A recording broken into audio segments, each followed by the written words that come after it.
గురు బ్రహ్మ గురుర్విష్ణు గురుదేవో మహేశ్వర గురు సాక్షాత్ పరం బ్రహ్మ తస్మై శ్రీ గురవే నమః.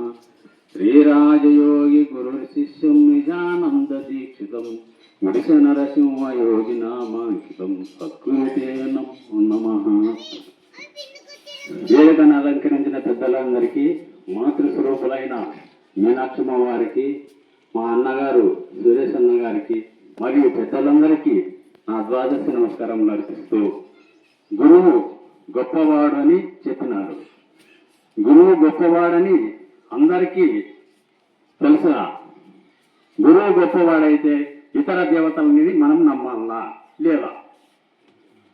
ఇది ఒక ప్రశ్న, గొప్ప ప్రశ్న. కొంత సాంప్రదాయాలలో మనం చూస్తున్నాము, జెండా ఊరేగింపు పోయినప్పుడు ఆ జానం తీసుకొని దేవాలయాలకు పోతున్నారు కొంత. అట్లా గురువు గొప్పవాడన్నప్పుడు మనం అట్లా చేయవచ్చునా? గురువు గొప్పదనం ఎక్కడ ఉంది? అక్కడ మనం నమ్మే ఇతర దేవతలకే ఎక్కువ అవమానిస్తున్నాం కాబట్టి గురువుకి ఎక్కువ స్థానం ఇస్తలేము.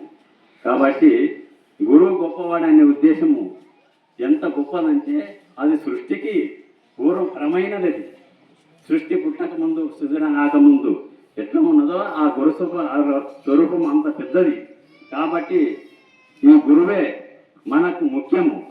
ఇతర దేవతల యందు మన శరీరేంద్రియ ఇదే మనము తెలుసుకున్న సాంఖ్యయోగముల మనకి 25 ఇంద్రియములకు 25 దేవతలు ఉన్నారు. వీళ్ళు గురువు కంటే చిన్నవారు, గురువు కంటే గొప్పవారు కాదు. అందుకే గురువు గొప్పవాడని చెబుతూ ఉపన్యాసం ముగిస్తున్నాను. జై సద్గురు.